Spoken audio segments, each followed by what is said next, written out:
Meus amigos, a inflação chegou no Brasil e os preços das coisas vêm aumentando constantemente. Nesse vídeo aqui eu vou mostrar como o Estado vem roubando o seu poder de compra dia após dia e você nem tem notado. Olha só, desse lado aqui eu vou colocar uma tabela de preço de produtos em comparação de 2020 e 2021 e vocês vão ver que o preço das coisas aumentou mais de 60% em apenas um único ano. Olha só, o preço de arroz de 15 quilogramas em 2020 estava R$ 43 e hoje, em 2021, já passa dos 56. Ovos, 60 unidades de ovos saiu de R$ 24 em 2020 para R$ 33 em 2021. Farinha de mandioca, 4 kg, saiu de R$ 11 para R$ 15. Sal, de R$ 1 para R$ 2, né? O aumento aqui foi de quase 100%, podemos dizer assim. Farinha de trigo saiu de R$ 7 para R$ 15. Banha, 1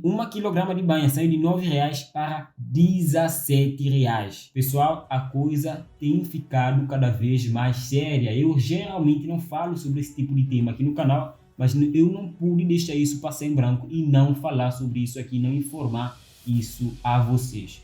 Só para vocês terem noção, tem pessoas que dizem que o Banco Central pode fazer alguma coisa, mas não faz. Tem pessoas que dizem que o Banco Central talvez faça alguma coisa e tem pessoas como eu até que defendem que o Banco Central, mesmo que queira fazer alguma coisa, ele pode até só piorar a situação, que ele basicamente está encurralado. Mas no vídeo de hoje eu quero abordar isso com vocês de uma forma bem mais didática, bem mais completa, começando, explicando o que é inflação. Mas antes de tudo, é claro, já deixa o seu like nesse vídeo e já se inscreve no canal aqui embaixo, clica no botão vermelho. Vamos começar mais um vídeo. Antes de tudo, eu tenho que conseguir explicar para vocês o que é inflação, certo? E eu até poderia dar alguma definição minha, pessoal, porque eu sei o que é inflação. Mas para ter uma linha de raciocínio mais reta e conseguir explicar para vocês de uma forma, digamos, neutra, certo? Eu vou pegar aqui a definição que está na Wikipedia. Olha aqui embaixo. Inflação refere-se ao aumento contínuo e generalizado dos preços, tá bom? Em uma economia. É comum que se divida a inflação em 3 categorias. Eu já vou parar aqui e dizer o seguinte, olha só pessoal, o Estado ele divide a inflação em 3 categorias para você pensar que a coisa não é tão ruim quanto é, tá bom? Inflação nos alimentos de cesta básica veio X, mas a inflação em não sei quanto está muito menos, então quando você faz uma média da inflação a coisa cai para, no fim das contas, tudo que acontece é você que está perdendo o seu poder de compra. Você já paga imposto, os caras já são corruptos e ainda assim você perde o seu poder de compra. E não se engane, meu amigo, a inflação ela vem e ela pode ir, mas o poder de compra ele nunca mais volta. O que você comprava com R$1, sei lá em 2000, nem sei se existia real naquela época, né? A gente já teve tanta tentativa, Teve tanta tentativa de moeda já no Brasil, o real, se não me engano, já é a sexta. O que você comprava com R$1, 2, 3 anos atrás, para ser mais concreto, você não compra hoje. E agora a gente vê um aumento tão forte, Simplesmente o governo imprimindo muito dinheiro, dando para as famílias e tudo mais. Obviamente tem a questão da pandemia, mas não só no Brasil, como no mundo todo. Isso é um ponto também que eu vou tocar especificamente nesse vídeo. Mas no Brasil a coisa de fato está um pouco mais acelerada, a inflação lá sempre vinha alta. E agora, com a impressão ainda mais forte de dinheiro, com a máquina lá, com a impressora do Paulo Guedes ligada, podemos dizer assim, a coisa continua a aumentar e a tomar níveis cada vez mais fortes, tá bom?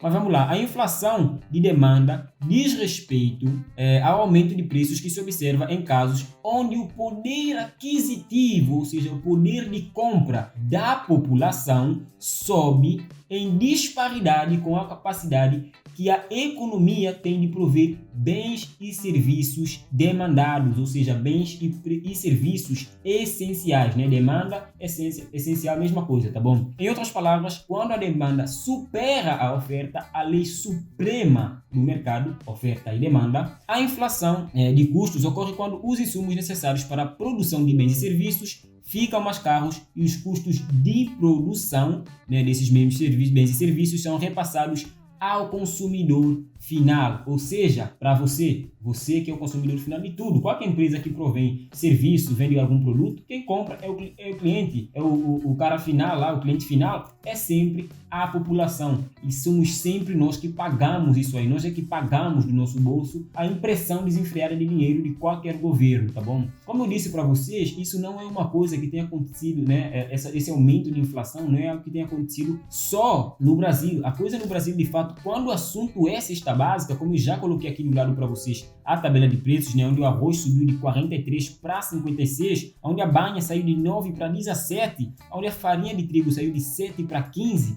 onde o sal saiu de 1 para 2 reais. Esse aumento tão forte, né, no preço, né, causado pela inflação sobretudo, eu posso dizer que sim, tudo bem, tem sido uma coisa muito mais forte no Brasil, mas os Estados Unidos, que é a maior economia do mundo, também vem sofrendo a mesma coisa. Os países europeus do bloco europeu, a mesma coisa. O Reino Unido, a mesma coisa. A Suíça, a mesma coisa. Nem o franco suíço, né, que foi a Suíça, se não me engano, o único país que não deu dinheiro para os bancos lá na crise de 2008, também vem imprimindo dinheiro. Nem o franco suíço a gente não tem aonde se proteger, pelo menos não em moeda fiduciária, de uma inflação mais baixa. Todo mundo ligou a impressora e está imprimindo dinheiro. Aí vem a questão, né, que muita gente até vem colocando: pô, se todo mundo está na lama, então ninguém está na lama, né? Pensando que, por exemplo, se todo mundo quebra, ninguém quebrou, todo mundo está na bosta ao mesmo tempo. Mas a questão é que em alguns lugares, principalmente países em desenvolvimento, com esse aumento tão forte da inflação, o poder de compra da população sai, e aí o que começa a acontecer? Pensa comigo, você é um cara que vende, por exemplo, arroz, certo? E o preço de arroz saiu de R$ 43 para R$ 53 de um ano para outro. Aí pensa num cenário onde a coisa começa a aumentar, sei lá, 10% por mês ou por trimestre. O que vai acontecer é que você que vende arroz, já sabe que daqui a 3 meses o preço do arroz vai sair de 53 para, por exemplo, para R$ 60, vai começar a fazer o quê? Vai começar a subir o preço do arroz antes mesmo dessa inflação chegar. Por quê? Porque você não quer perder dinheiro. Ninguém que vende produto ou serviço está ali para perder dinheiro. Todo mundo lá quer ganhar dinheiro. Essa é a essência do capitalismo e do sistema de preços, certo? Você consegue ter um livre mercado onde as pessoas dão dinheiro por algo que elas acham que vale mais que aquele dinheiro naquele exato momento, certo? Então, trocas voluntárias entre dois indivíduos, duas instituições oferecem dinheiro através do sistema de preços para consumir um bem ou serviço que ele julga que vale menos que aquele dinheiro naquele exato momento. Então, a partir do momento que você, que vende um produto ou serviço, observa que o preço das coisas vem subindo de forma desenfreada, o que você vai começar a fazer? Você vai simplesmente aumentar o preço do produto ou serviço antes da coisa, né? Antes da inflação bater. E isso aí a gente chega no que a gente chama de hiperinflação. Sim, hiperinflação. Antes mesmo da coisa chegar, da inflação bater, os comerciantes já foram elevando os preços, né, dos produtos ou serviços exatamente antes dessa inflação bater, e a coisa vai ficando cada vez mais cara. E aí, meu amigo, a coisa sai totalmente do controle. Basicamente, ninguém mais utilizaria reais. Qualquer pessoa que segurasse reais iria fazer o quê? Simplesmente comprar tudo no dia, porque amanhã o preço já vai ser outro. E outra coisa muito importante a dizer aqui, ó, eu até quero ler também essa reportagem, não, esse artigo, e dar créditos ao cara que fez, porque é algo muito notável. Esse trabalho foi um trabalho muito bem feito, tá bom? Quem escreveu esse artigo foi João Vitor, no site Kryptonizando, mas depois eu vou postar o link também aqui, vou deixar o link na descrição para vocês observarem, tá bom? Vamos falar do efeito Cantillon. O que é efeito Cantillon? Basicamente, pensa o seguinte: hoje,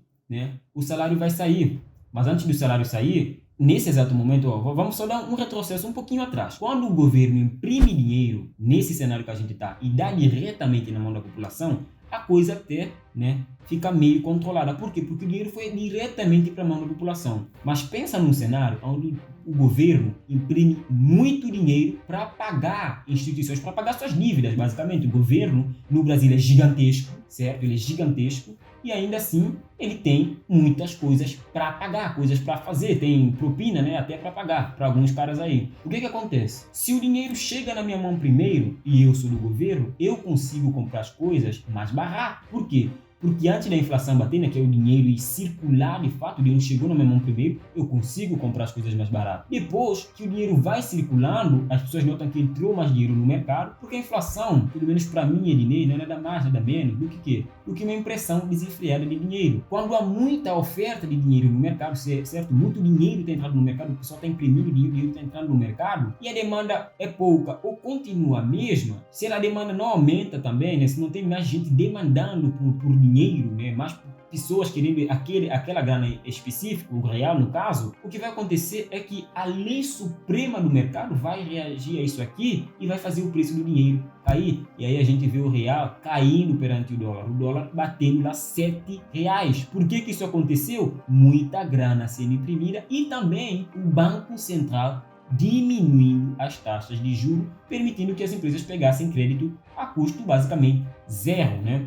Mas como ia dizendo, o efeito cantilão basicamente é isso. Se o dinheiro chega primeiro na minha mão, até chegar na tua mão, eu que sou do governo ou recebi dinheiro diretamente do governo, consigo comprar tudo o que eu quero ao mesmo preço. E você que vai receber o dinheiro depois, que é da população, você que faz parte da população, né? Vai fazer o quê? Vai comprar as coisas mais caras. Isso basicamente é o que a gente viu ou continua a ver acontecendo na Argentina nesse exato momento. Agora eu quero falar um pouquinho mais sobre o cenário internacional da coisa. Pensa comigo que os Estados Unidos também imprimiu bastante dinheiro, também entregou para as famílias. Mas por que a inflação nos Estados Unidos não é tão alta, né? Apesar de já ser, acho que a maior em 30 ou em 50 anos, mas ainda assim é pouca coisa, né? Se a gente comparar pelo menos com o Brasil. Porque todo mundo quer dólar. Pensa comigo, se você quer comprar alguma coisa fora do país, você compra em dólar, você não compra em reais. E todo mundo quer dólar. O dólar em si é a moeda internacional. E como eu acabei de explicar, o real, se a oferta aumenta e não há demanda por real, o preço do real vai cair perante outras moedas. Mas o dólar, a coisa já é meio que contrária. Por o cenário do dólar ficar muito ruim, eles têm que imprimir assim muito dinheiro. E olha que o presidente Joe Biden, né, nesse exato momento, tem um orçamento por aí de 6 trilhões de dólares. 6 trilhões de dólares. E ainda, se não me engano, quer dar mais de $1 trilhão para as famílias, né? Mas ainda assim, a demanda por dólar é muito forte. E mesmo ele imprimindo tanto dinheiro, a coisa ainda, né, não fica tão pior quanto no Brasil. Tudo bem que lá a gente tem trabalhos que, né, a oferta de emprego, mas as pessoas não querem trabalhar justamente porque elas receberam muito dinheiro do governo. Outras pessoas receberam dinheiro e compraram, sei lá, Dogecoin e ficaram milionárias, né? Outras pessoas investiram na bolsa e a bolsa está dando o seu resultado, está subindo muito. Outras pessoas estão pegando empréstimo, uma taxa de juros praticamente zero, né? Praticamente nulas, podemos dizer assim, e ninguém quer trabalhar. E isso, né, apesar da economia estar tentando se reaquecer, a gente pode dizer que está aquecendo aos poucos, a coisa ainda não está no nível que deveria estar. Ainda mais com essa impressão desenfreada de dinheiro. Aí sim a coisa fica pior. Mas o dólar é um cenário à parte, porque todos os países do mundo precisam de dólar para comprar petróleo, precisam de dólar para negociar com outros países, né? O Brasil, quando compra, sei lá, um produto da China, ele não compra em reais, ele compra em dólar, porque o dólar é a moeda internacional. Como você pode se proteger, né, dessa inflação? Ednei, você falou tanto aí da inflação, mas você não falou como que eu posso me proteger. Você pode simplesmente comprar ativos que têm a oferta limitada. A oferta desses ativos é limitada ou muito escassa, né? Para ter uma variação na oferta, precisa de quê? De muito tempo para essa variação ocorrer. Um dos ativos mais clássicos, né, podemos dizer assim, mais conhecidos no mercado como proteção contra a inflação é claramente o ouro, né? O ouro é um dos mais conhecidos, mas você também tem a prata. Tá bom? A prata também é um ativo muito comum para um investidor que de fato quer proteger a sua carteira da inflação, ou para um indivíduo comum que simplesmente quer proteger o seu dinheiro, né, da inflação. Simplesmente você tem essas duas possibilidades que são as mais tradicionais. Mas é claro, eu não posso deixar de mencionar aqui que você tem agora o nosso ouro digital, o Bitcoin, tá bom? Então você agora tem o Bitcoin e você pode aproveitar também o Bitcoin, que é um ativo que tem uma oferta limitada de 21 milhões de Bitcoins, e você também pode comprar Bitcoins como uma forma de se proteger da inflação. Tenha em mente que esse vídeo não é um vídeo de recomendação de investimentos. Eu estou expondo para você aqui um cenário que eu, Ednei, pessoalmente acho que é preocupante, tá bom? Se você quer se proteger da inflação, outro ponto interessante a dizer também é que esses ativos, o preço deles variam. Então você tem que pensar num longo prazo, né? Algo a mais. Essa impressão desenfreada de dinheiro, cara, ela não vai para agora. Pode ter certeza que ela não vai para agora. E se ela não vai para agora, você ainda tem um espaço de tempo para conseguir de fato colocar as coisas no mesmo lugar para conseguir se proteger. E não se esqueça também que caso os caras continuem a imprimir dinheiro do jeito que está, a bolsa de valores em algum momento vai ter um crash. Isso sem dúvida. Os preços estão muito esticados porque muita gente está com dinheiro a excesso de liquidez no mercado. O que acontece? As pessoas vão lá e compram, né, ativos a preços assim, ó, no talo, tá bom? O ativo está sendo negociado a 400 vezes, sei lá, o preço que seria um valor justo, e o pessoal, né, o PL, e o pessoal tá lá simplesmente comprando e comprando, tá bom? Vamos terminar de ler aqui o artigo, que eu acho que é muito importante, tá bom? Quem fez esse artigo, né, foi o canal Sobrevivencialismo, né? Realizou um vídeo mostrando como montar um estoque de comida com alimentos básicos com apenas R$100.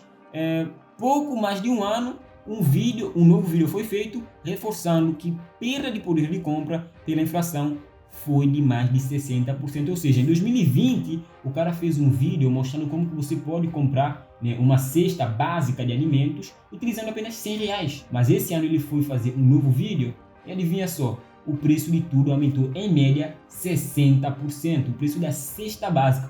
Cara, na minha opinião, eu acho um crime ter imposto sobre alimento. Imposto sobre alimento, na minha mais humilde opinião, né? Eu não sou ninguém, mas eu me considero alguém.